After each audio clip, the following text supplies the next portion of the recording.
اس کے متعلق مشہور جو کتاب ہے امام ذہبی کی الکبائر، مشہور کتاب ہے، انگلش میں بھی اس کا ترجمہ ہے، وہ انسان ایک مرتبہ پڑھ لے گا تو کم از کم اسے معلوم ہو جائے گا کہ کیا کیا گناہ ہے۔ لیکن میں بعد ایسے گناہوں کا آپ کے سامنے ذکر کروں گا جسے ہم گناہ نہیں سمجھتے۔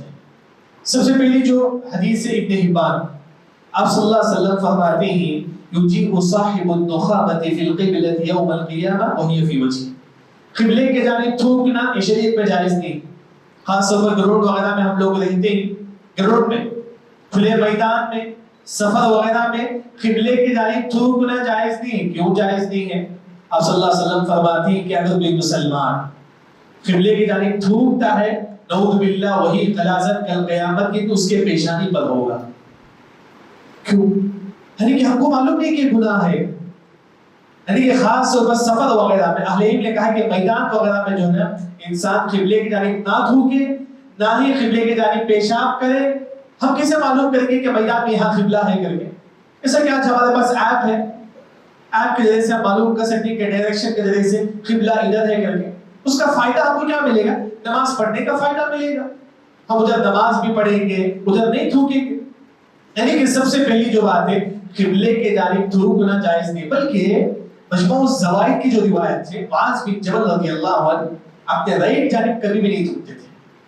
معاذ بن جبل رضی اللہ عنہ فرماتے ہیں کہ میں جب سے اسلام لایا ہوں اس کے بعد سے لے کر کبھی بھی میں نے رائٹ جانب نہیں تھوکا ہوں، کیونکہ رائٹ جانب فرشتے ہوتے ہیں، فرشتے ہوتے ان کا احترام کرتے ہوئے معاذ بن جبل رضی اللہ عنہ کبھی بھی رائٹ جانب نہیں تھوکتے تھے۔ یعنی کہ جو مسئلہ معلوم ہوا وہ یہ کہ قبلے کی جانب نہ تھوکیے۔ اگر میدان وغیرہ میں ہم لوگ ہی وہاں خاص طور پر جو ہے نا قبلے کی جانب تھوکنا، قبلے کی جانب پیشاب کرنا شریعت میں جائز نہیں۔ دوسری جو برائی جو گناہ ہے وہ یہ ہے کہ آپ صلی اللہ علیہ وسلم فرماتے ہیں لا تمشی فی نعل واحد، ایک مسلمان ایک چپل پہ نہ چلے، ایک چپل پہ چلنا جائز نہیں۔ جیسا کہ کبھی کیا ہوتا ہے کہ چپل دور ہوتا ہے، ہم ایک چپل پہن لیتے ہی دوسری چپل پہننے کے لیے جاتی ہے، ایک چپل پہ جائز نہیں۔ ایک چپل ہاتھ کو اٹھا کر جائیں گے یعنی تو چپل ڈھکل کے لے جائیں گے، ایک چپل پہ چلنا جائز نہیں۔ کیوں جائز نہیں ہے؟ آپ صلی اللہ علیہ وسلم فرماتے ہیں کہ ان الشیطان یمشی فی النعل الواحدہ، شیطان ایک چپل پہ چلتا ہے۔ حدیث میں آتا ہے کہ شیطان ایک چپل پہ چلتا ہے، مجھے اور آپ کو ایک چپل پہ نہیں چلنا چاہیے۔ کوئی چپل اگر پھٹ گیا ایک چپل اٹھا لیجئے، وہ جا کر دونوں چپل اٹھا لیجئے، ایک چپل پہ چلنا جائز نہیں۔ یہاں ایک بات میں آپ کو بتاؤں، ہم لوگ یہ سوچتے ہیں کہ ہمیں مرنے کے بعد بھی ہم کو ثواب ملے، ہر باپ کی خواہش ہوتی ہے صدقے جاریہ میں کوئی نہ کوئی ایسی چیز ہو مرنے کے بعد بھی ہم کو ثواب ملے۔ اگر آپ اپنے بچے کو بولیں گے اے میرے بیٹے تم ایک چپل پہ مت چلو، یہ حدیث ہے، ہمارا بیٹا اگر ہمارے مرنے کے بعد بھی اگر اس پر عمل کرتا رہے گا ہم کو اس کا ثواب ملتا رہے گا۔ معمولی چیز ہے، صدقے جاریہ کے لیے کوئی لاکھوں روپے خرچہ کرنے کی ضرورت نہیں۔ یہ کہ ایک حدیث اپنے بچوں کو بتاؤ، یہ کہ ایک قرآن کی آیت اپنے بچوں کو بتاؤ، یہ کہ ایک آیت اپنے بچوں کو حفظ کراؤ، کہ جب تک یہ بچہ یہ آیت پڑھتا رہے گا ہم کو اس کا ثواب ملتا رہے گا۔ بلکہ حدیث میں آتا ہے مسند احمد کی روایت ہے، جب کسی کا انتقال ہوتا ہے اللہ تعالیٰ اس کے درجے کو بلند کرتے رہتے ہیں۔ وہ ماں باپ پوچھتے ہیں اے اللہ تعالیٰ کیوں ہمارا درجہ دن بدن بڑھتے ہوئے جا رہا ہے، ہمارا مقام بڑھتے ہوئے جا رہا ہے؟ تو اللہ تعالیٰ کہتے ہیں کہ تمہارے جو بچے ہیں تمہارے حق میں نیک کام کرتے ہیں، جو تم نے نیک کام جو اپنے بچوں کو بتائے تھے بچے نے اس پر عمل کی، اس کا ثواب تم کو قبر میں بھی ملے گا۔ یعنی کہ معمولی سنت ہے، خاص طور پر بچوں کو یہ سنت کے بارے میں بتائیے۔ تیسری جو چیز وہ یہ ہے، بعض لوگوں کی عادت ہوتی ہے کہ دوسروں کا فون اٹھا کے جو ہے نا واٹس ایپ پہ جو ہے نا ان کے یہ سنتے ہیں کہ وہ کسے بات کرتے ہیں، چھپ کے جو ہے نا ان کے ریکارڈنگ سنتے ہیں۔ حالانکہ ماں باپ ہی تو جائز، ماں باپ اپنے بچوں کو دیکھتے ہیں کیونکہ ان پر تربیت واجب ہے، ماں باپ پر تربیت واجب ہے اپنے بچوں پر۔ لیکن اس کے علاوہ اگر کوئی جاسوسی کرنے کے لیے کسی کا فون اٹھاتا ہے، وہ کسے بات کرتا ہے دیکھتا ہے، اس کی ریکارڈنگ سنتا ہے، یہ کتنا بڑا گناہ ہے۔ حدیث میں آتا ہے کہ من استمع الى قوم حدیث قوم وهم له كارهون صب في اذنيه الان، شیشہ جو ہے نا جو ہمارے پاس شیشہ جو ہوتا ہے اس کو اللہ تعالیٰ پگھلانے کے بعد اس کے کان میں اللہ تعالیٰ ڈالیں گے تو دوسروں کی بات چپ کے سنتا ہے۔ کوئی انسان روم میں بیٹھ کے جو بات کرتی، کوئی پلاننگ کرتی، ایک انسان جو کان لگا کے سنتا ہے کہ وہ کیا بات کرتی ہے، سنے، جائز نہیں۔ اتنا بڑا گناہ ہے کہ کل اللہ تعالیٰ اس کے کان میں شیشہ پگھلا کر اللہ تعالیٰ ڈالیں گے. یعنی کہ کوئی کسی کا فون اٹھائے وہ کسے بات کرتا ہے, اس کی ریکارڈنگ کیا ہے سننا. ایسے مسلمانوں کو نعوذ باللہ کل قیامت کے دن اللہ تعالیٰ شیشہ پگھلا کر اس کے کان میں اللہ تعالیٰ ڈالیں گے. یہ تیسرا گناہ ہے جس گناہ کو ہم گناہ نہیں سمجھتے. چوتھا جو گناہ ہے وہ یہ ہے کہ جس طرح ہم سوتے ہیں, اصل یہ کہ ہم سیدھا سونا چاہیے. اگر کوئی الٹا سوتا ہے, پیٹ کے بل سوتا ہے, یہ جائز نہیں شریعت میں. پیٹ کے بل سونا شریعت میں جائز نہیں ہے. کیوں جائز نہیں ہے؟ اس کے متعلق دو حدیث یعنی کہ الٹا سونا یہ جائز نہیں ہے. کیوں؟ سب سے پہلی حدیث سے ابن ماجہ ہے. آپ صلی اللہ علیہ وسلم فرماتی ہیں زجعت اہل النار, جہنمی لوگ ایسا سوتے ہیں, نعوذ باللہ. جو جہنم میں داخل ہوں گے وہ لوگ ایسا سو گے, نعوذ باللہ. یعنی کہ الٹا سونا شریعت میں جائز نہیں. یہ جو شریعت جو ہے نا ہر چیز کو بتاتی ہے کہ آپ کو کیا کرنا ہے, کیسا کرنا ہے, ہر چیز. بلکہ سلمان فارسی رضی اللہ عنہ فرماتی ہیں کہ ٹوائلٹ میں کس طرح بیٹھنا ہے وہ بھی یہ دین سکھاتا ہے. یعنی کہ اس طرح انسان الٹا نہ سوئے. اگر کوئی الٹا سوتا ہے تو حدیث میں آتا ہے کہ الٹا سونے والا جہنمیوں کے سونے کے برابر ہے. جہنمی لوگ اس طرح سوتے ہیں. دوسری جو حدیث آپ صلی اللہ علیہ وسلم فرماتے ہیں کہ زجعۃ یبغضها اللہ, اگر کوئی الٹا سوتا ہے اللہ ایسے بندوں سے نفرت کرتے ہیں. اللہ ایسے بندوں سے نفرت کرتے ہیں جو الٹا سوتا ہے. یعنی کہ ہم جو ہے نا جب بھی سوئے تو سیدھا سو. ہاں اگر کوئی بیماری ہے تب جائز ہے. کسی کو جو ہے نا پیٹ پہ جو ہے نا یہ زخم ہے وہ الٹا سو سکتا ہے, لیکن اس کے علاوہ مسلمان الٹا نہ سوئے, کیونکہ الٹا سونے والا یہ جہنمیوں کے سونے کے برابر ہے. بلکہ ایک اور حدیث میں آتا ہے کہ یہ مسلمان ایسا ہے کہ جس سے اللہ تعالیٰ نفرت کرتے ہیں. ایک اور جو گناہ سمجھے کہ ہم لوگ گناہ ہی نہیں سمجھتے اسے. وہ ایک خاص سپر آئی ٹی کمپنی میں جو لوگ کام کرتے ہیں وہ جمعے کے لیے کہاں آتے ہیں؟ کتنے لوگ ہیں جو جمعے کے لیے آتے ہیں بولتے ہیں کہ کمپنی میں کام اس وجہ سے جمعے کو نہیں آتی. دیکھیے ایک حدیث آپ کو سنا تھا, اگر کوئی مسلمان 3 جمعہ چھوڑتا ہے, من ترک 3 جمعہ, اگر کوئی مسلمان 3 جمعہ چھوڑتا ہے تہاون, یعنی کہ اگر بیمار ہے تو جائز ہے, کوئی عذر ہے تو جائز ہے. یہ کمپنی کوئی عذر نہیں ہے, یہ کمپنی کوئی آپ کے لیے بیماری نہیں ہے. یعنی کہ ایسی کمپنی میں آپ جاب کرتے ہیں جہاں آپ کو معلوم ہے کہ جمعے کے لیے نہیں چھوڑا جاتا ہے, ایسے کمپنی میں نہ جائے. اگر کوئی مسلمان 3 جمعہ چھوڑ دیتا ہے فطبع اللہ علی قلبہ, اللہ اس کے دلوں پر مہر لگا دیتے ہیں. کیا مطلب ہے مہر لگانے کا؟ اس کے دلوں پر مہر لگانے کا مطلب یہ ہے اس کے بعد اسے اچھائی نظر نہیں آئے گی, اس کے بعد اس کے دل میں کوئی خیر کی بات نہیں آئے گی, اس کے بعد اس کے دل میں کوئی دین کی باتیں نہیں آئے گی. یعنی کہ کتنے سے لوگ ہی جو نا جمعے کے دن بولتے ہیں نہیں آئی ٹی کمپنی میں آپ کو نہیں چھوڑتی. آپ ایسے کمپنی کو چاہیے آپ جہاں آپ کے لیے دین کے لیے بھی راستہ ہو.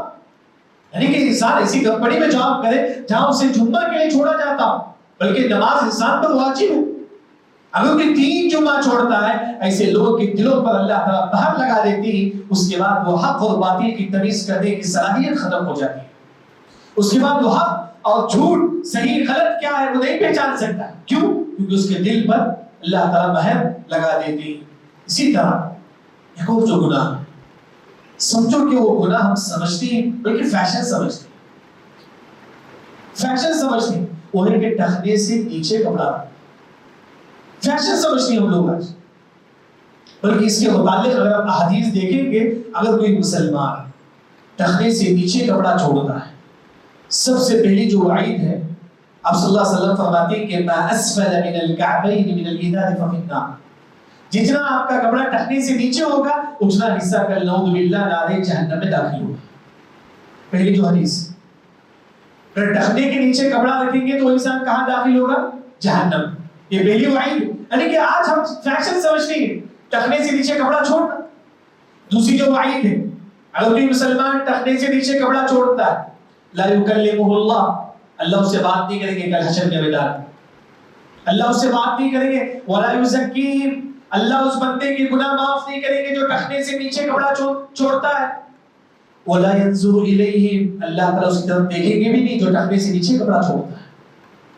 یعنی کہ اگر کوئی مسلمان ٹخنے سے نیچے کپڑا چھوڑتا ہے اللہ اسے بات بھی نہیں کریں گے, اللہ اس کو دیکھیں گے بھی نہیں, اللہ اس کے گناہوں کو بھی معاف نہیں کریں گے. اتنا ہی نہیں بلکہ اس دنیا میں جو مسلمان ٹخنے سے نیچے کپڑا چھوڑتا ہے اس کے لیے دو وعید. پہلی جو حدیث سے آپ صلی اللہ علیہ وسلم فرماتے ہیں ان اللہ لا يحب المخیلہ، اللہ ایسے بندوں سے نفرت کرتے ہیں جو ٹخنے سے نیچے کپڑا چھوڑتا ہے. آج ہم گناہ کو گناہ نہیں سمجھتے. ٹخنے سے نیچے کپڑا چھوڑنے والا، میں ایک حدیث آپ کے سامنے سناتا ہوں، یہ حدیث بخاری میں. دیکھیں کہ بعض عذاب ایسے اسی دنیا میں اللہ تعالیٰ دے سکتے ہیں. بعض گناہوں کے عذاب اللہ تعالیٰ اسی دنیا میں دیں گے. ان میں سے ایک ٹخنے سے نیچے کپڑا چھوڑنے والا. صحیح بخاری کی روایت میں آپ صلی اللہ علیہ وسلم فرماتے ہیں ایک انسان چل رہا تھا، ٹخنے سے نیچے کپڑا رکھ کے جا رہا تھا. حدیث میں آتا ہے کہ فَهُوَ يَتَجَلْجَلُ إِلَى يَوْمِ الْقِيَامَةِ، اللہ نے اس کو اسی وقت زمین میں دھسا دیا. اللہ نے اس کو اسی وقت زمین میں دھسا دیا. قیامت تک زمین میں دھستا رہے گا، اندر جاتا رہے گا، جاتا رہے گا، جاتا رہے گا. جو انسان ٹخنے سے نیچے کپڑا چھوڑتا ہے. آج ہم سمجھو کہ ایک معمولی چیز ہم سمجھتے ہیں، حرام ہے، حرام ہے کپڑے سے ٹخنے سے نیچے چھوڑنا کپڑا، یہ گناہ ہے. ہم سے گناہ ہی نہیں سمجھتے. اسی طرح ایک اور وہ گناہ جسے ہم گناہ نہیں سمجھتے وہ یہ ہے کہ ہر انسان سے گناہ ہوتا ہے. جو میں بھی گناہ کرتا ہوں، ہر انسان گناہ کرتا ہے. جیسا کہ حدیث میں آتا ہے کل بنی آدم خطا، ہر انسان سے گناہ ہوتی ہے. لیکن کمال کیا ہے؟ دیکھیں یہاں ایک جو گناہ ہے جسے ہم معلوم نہیں کہ وہ گناہ، ایک انسان ہفتے کے دن گناہ کرتا ہے، لیکن اہل علم کے پاس گناہ کے فوری توبہ کرنا واجب ہے. ہم سے گناہ ہو گیا ہفتے کے دن، اسی کے فوری توبہ کریں گے. گناہ کے بعد فوری توبہ کرنا واجب ہے. لیکن ایک انسان ہفتے کے دن گناہ کرتا ہے، توبہ نہیں کرتا ہے، اتوار بھی چل جاتا ہے، پھر پیر بھی، پھر منگل کو توبہ کرتا ہے اللہ تعالیٰ میرے گناہوں کو معاف فرما. اس کے لیے دو گناہ، یہ گناہ کرنے کا گناہ ہے، دوسرا گناہ کے بعد توبہ نہ کرنے کا بھی گناہ ہے. جو مسلمان گناہ کے بعد توبہ نہیں کرتا اس کے لیے ڈبل گناہ ہے. کیونکہ اللہ نے فرمایا کہ وَمَن لَّمْ يَتُبْ فَأُولَٰئِكَ هُمُ الظَّالِمُونَ، جو توبہ نہیں کرے گا اس کا شمار اللہ تعالیٰ ظالموں میں کرے. گناہ کے بعد فوری توبہ کرنا واجب ہے. ہم گناہ کرتے ہیں اس کے بعد توبہ نہیں کرتے، یعنی کہ گناہ ہو جائے اسی وقت پڑھو استغفر اللہ. بلکہ کعب رضی اللہ عنہ کے بارے میں آتا ہے کہ اگر ان سے کوئی جھوٹ ہو جاتی اس کے فوری وہ کیا کرتے تھے؟ صدقہ کرتے تھے. 10 روپے 100 یعنی اپنی حیثیت کے مطابق گناہ کے فوری صدقہ کرو. یعنی کہ گناہ کے بعد اگر توبہ نہیں کریں گے، توبہ نہ کرنا بھی گناہ ہے. اسی وجہ سے گناہ کے فوری توبہ کرے. اگر کوئی گناہ کر کے 3 دن کے بعد توبہ کرتا ہے اسے 2 گناہ پر توبہ کرنا پڑے گا. ایک اس کے گناہ پر، دوسرا لیٹ توبہ کی وجہ سے، تاخیر سے توبہ کرنے کی وجہ سے 2 گناہ پر جو ہے اس کو توبہ کرنا پڑے گا. اسی طرح ایک اور جو گناہ ہے جسے ہم گناہ نہیں سمجھتے بلکہ آج فیشن سمجھ کے جو نا چلتے ہیں، وہ ہے کہ داڑھی کٹ کرنا. داڑھی کٹ کرنا شریعت میں جائز نہیں بلکہ حرام ہے، حرام ہے، حرام یاد ہے. حدیث میں ہم سب فرماتے ہیں کہ اعفاء اللحیہ، داڑھی کو چھوڑو، داڑھی کو کٹ مت کرو. حرام ہے داڑھی کٹ کرنا، شریعت میں جائز نہیں. ہم جو آج سے گناہ کو گناہ نہیں سمجھتے. گناہ دیکھیے موت کبھی بھی آ سکتی ہے، موت کبھی بھی آ سکتی ہے. آپ کو ایک واقعہ سناتا ہوں. سعودی عرب کے جو مفتی شیخ ابن عثیمین رحمہ اللہ، ان کو آخری عمر میں کینسر کی بیماری ہو گئی تھی. ڈاکٹروں نے کہا کہ آپ کی داڑھی کٹ کرنا ہے. وقت کے بڑے مفتی، وقت کے بڑے عالم شیخ ابن عثیمین رحمہ اللہ، آخری لمحہ تھا. ڈاکٹر نے کہا کہ دیکھیے آپ کو کینسر کی بیماری ہے، آپ کو داڑھی کٹ کرنا ہے. شیخ نے کہا نہیں، میں اللہ سے داڑھی ہی کی حالت میں ملوں گا، یہ مجھے زیادہ بہتر ہے. اسی کے فوری چند لمحوں کے بعد ان کی وفات ہو جاتی ہے. داڑھی کی حالت میں جو ہے ان کی روح قبض ہوتی. بلکہ امام ابن حزم رحمہ اللہ فرماتی کہ پوسٹ مارٹم کے وقت بھی داڑھی کٹ کرنا حرام ہے. پوسٹ مارٹم کے وقت وہاں تو ہم لوگ نہیں دیکھتے، لیکن آپ کو بتاؤں داڑھی کی اہمیت شریعت میں اتنا ہے. ایک انسان ہمارے نبی کے پاس داخل ہوتا ہے، آپ سب اس کو نہیں دیکھتے، آپ سب اپنا چہرہ ادھر پھیر لیتے. وہ 2 شخص پھر ادھر آتے ہیں، آپ سب اپنا چہرہ ادھر پھیر لیتے. پھر وہ 2 شخص پھر ادھر آتے ہیں، آپ سب اپنا چہرہ جو نا رائٹ سائڈ لیفٹ سائڈ اس طرح پھیر لیتے. پھر آپ سب فرماتے ہیں کہ کیوں کہ آپ کے چہرے میں داڑھی نہیں. دیکھیے مسلمانوں کی جو خوبصورتی ہے وہی داڑھی ہے. بلکہ مردوں کی جو خوبصورتی ہے زین الرجال باللحى، مردوں کی خوبصورتی اللہ نے داڑھی میں رکھی. اس وجہ سے داڑھی کٹ کرنا جائز نہیں ہے، حرام۔ اسی طرح ایک اور جو گناہ ہے، بلکہ ہم اس گناہ کو گناہ نہیں سمجھتے، وہ ہے کہ قرآن سمجھ کر پڑھنا۔ قرآن سمجھ کر پڑھنا، امام ابن حزم رحمہ اللہ فرماتے ہیں کہ ہر مسلمان پر واجب ہے قرآن سمجھ کر پڑھنا۔ کیسے واجب ہے؟ آپ کو جس زبان میں آتی ہے اس زبان میں آپ قرآن پڑھیں، جو زبان آپ کو آتی ہے آپ کی حیثیت کے مطابق۔ کوئی ریکارڈنگ سنیے یوٹیوب میں تفسیر کا، یا نہیں تو آپ خود، آپ کو تمل آتی ہے تمل زبان میں قرآن پڑھیے، انگلش آتی ہے تو انگلش زبان میں قرآن پڑھیے۔ ہر مسلمان کے پاس فون ہے، فون میں ایپ ڈاؤن لوڈ کر لیجیے تفسیر کا، قرآن کا، ہر دن ایک آیت دو آیت، یعنی کہ ہر مسلمان پر قرآن پڑھنا واجب ہے۔ کیوں واجب ہے؟ کیا دلیل ہے؟ آپ دیکھیں گے پارہ نمبر 29 سورہ فرقان آیت نمبر 30، آپ اٹھا کر دیکھ لیجیے۔ کل ہمارے نبی محمد مصطفیٰ صلی اللہ علیہ وسلم اللہ کے پاس آئیں گے، آ کر کہیں گے کہ وقال الرسول یا رب، اے رب یہ میری قوم ہے، هذا القرآن مہجورا، یہ میری قوم ہے جو قرآن سمجھ کر نہیں پڑھتی ہے۔ ہم یہ امید رکھتے ہیں کہ ہمارے نبی ہمارے حق میں سفارش کریں گے، وہی نبی کل ہمارے حق میں ہمارے خلاف گواہی دیں گے جو مسلمان قرآن سمجھ کر نہیں پڑھتا ہے۔ یہ قرآن صرف علماء کے لیے نہیں، یہ قرآن ہر مسلمان اس کو پڑھنا واجب ہے، ہر مسلمان اسے قرآن پڑھے گا۔ بلکہ امام قرطبی، امام ابن عطیہ، بلکہ کئی مفسرین نے کہا کہ قرآن سمجھ کر پڑھنا واجب ہے۔ واجب کا مطلب یہ کہ آپ اپنی حیثیت کے مطابق ہر دن 2 آیت 3 آیت 4 آیت، اگر آپ کو پڑھنے نہیں آتا ہے کسی عالم کے بعد آپ جا کر بیٹھ کر پڑھیے۔ یعنی کہ انسان جو ہے نا علم حاصل کرنے کے لیے جس طرح فقیر بھیک مانگتا ہے، 1 روپے 2 روپے آ کے ہمارے پاس بھیک مانگتا ہے، اس طرح علم کے لیے بھیک مانگے۔ اللہ نے کہا کہ وَأَمَّا السَّائِلَ فَلَا تَنْهَرْ، مفسرین نے کہا جس طرح فقیر بھیک مانگتا ہے اس طرح علم کے لیے ہم عالم کے گھر کے بعد جا کے بھیک مانگیں۔ امام احمد بن حنبل رحمہ اللہ وقت کی بات، بہت بڑے امام کونیہ کا مالکی مسلک، پوری دنیا میں مشہور ہے۔ انہوں نے عبداللہ بن عمر رضی اللہ عنہ کے جو غلام نافع ان کے گھر کے دروازے کے پاس بیٹھتے ہیں، کیوں؟ ایک حدیث کے لیے، ایک حدیث کے لیے۔ جابر رضی اللہ عنہ ایک حدیث کے لیے 2 مہینہ کا سفر کرتے ہیں۔ یعنی کہ علم حاصل کریں گے، یعنی کہ خاص طور پر تفسیر دین کا علم حاصل کرنا ہر مسلمان پر واجب ہے۔ تو یہ کچھ وہ گناہ ہے جسے ہم گناہ نہیں سمجھتے۔ سب سے پہلی جو بات ہے، خاص طور پر میدان وغیرہ میں خطبے کے قبلے کی جانب تھوکنا شریعت میں جائز نہیں ہے۔ اور دوسری جو بات ہے وہ ایک چپل پہ چلنا، اسے بھی شریعت میں جائز نہیں ہے۔ کیوں؟ کیونکہ شیطان ایک چپل پہ چلتا ہے۔ تیسری جو بات ہے، بعض لوگوں کے واٹس ایپ اٹھا کے سننا، ان کی ریکارڈنگ سننا، یہ بھی شریعت میں جائز نہیں ہے۔ یعنی تو کوئی انسان روم میں بیٹھے کوئی بات کرتی، ہم کان لگا کے سنتے ہیں کہ وہ کیا بات کرتی، نہیں، شریعت میں جائز نہیں ہے۔ اگر کوئی اس طرح سنتا ہے اللہ تعالیٰ اس کے کان میں شیشہ پگھلا کر اللہ تعالیٰ ڈالیں گے۔ چوتھی جو بات ہے وہ یہ کہ پیٹ کے بل سونا، الٹا سونا، یہ بھی شریعت میں جائز نہیں ہے۔ کیوں؟ کیونکہ جہنمی لوگ جو ہے اس طرح سوتے ہیں۔ اسی طرح جو لوگ IT کمپنی میں کام کرتے ہیں وہ لوگ جمعے کی نماز کے لیے بھی نہیں آتے، بولتے ہیں ہمارے پاس کام، یعنی کہ ایسی کمپنی میں آپ انٹر ہو جہاں آپ کے لیے جمعے کے لیے جو ہے انتظام ہو، جمعے کے لیے چھوڑا جاتا ہے، پیسہ تو جتنا رزق ہے اتنا مل کر انسان کو موجود ہے۔ ہمیں سوچتے ہیں کہ اس کمپنی کو اگر ہم چھوڑ دیں گے ہمارے جو ہزاروں پہ ہمارے نقصان ہو جائے۔ حدیث بات ہے کہ ان النفس لن تموت حتى تستكمل رزقها، آپ کا رزق مکمل ہونے کے بعد ہی آپ کی موت آئے گی۔ یہ ایک دانہ بھی جو ہمارے حق میں ہے رزق، وہ کھانے کے بعد ہی ہماری موت آئے گی۔ یعنی کہ انسان اس رزق کے واسطے دین کو چھوڑ دیتا ہے، اور کوئی 3 جمعہ چھوڑتا ہے، بیماری ہے تو کوئی بات نہیں، مسافر ہے تو کوئی بات ہے، اس کے علاوہ جان بوجھ کر کوئی 3 جمعہ چھوڑتا ہے اللہ اس کے دلوں پر مہر لگا دیتے ہیں، اس کے بعد وہ مہر لگا دیتے ہیں، اس کے بعد وہ حق اور باطل کی تمیز کرنے کی صلاحیت اس سے ختم ہو جاتی ہے۔ اسی طرح ایک اور جو گناہ ہے وہ ہے کہ ٹخنے سے نیچے کپڑا چھوڑنے والا، اس کو اللہ تعالیٰ اسی دنیا میں بھی سزا دے سکتی ہے۔ جیسا کہ صحیح بخاری کی روایت ہے، ایک انسان ٹخنے سے نیچے کپڑا رکھ کے چل رہا تھا، اللہ نے اس کو اسی وقت زمین میں دھسا دیا، بلکہ قیامت تک زمین میں دھستا ہوا رہے گا۔ بلکہ ہم اپنے بچوں کو ایسے کپڑے پہنائیں جو ٹخنے سے اوپر ہو، ابھی سے عادت ڈالی، کل چل کر بچہ انشاءاللہ وہ ٹخنے سے اوپر پہنے گا، مرنے کے بعد بھی ہم کو اس کا ثواب ملتا رہے گا۔ اسی طرح ایک اور جو گناہ ہے وہ ہے کہ داڑھی کٹ کرنا، یہ بھی شریعت میں جائز نہیں ہے، حرام ہے۔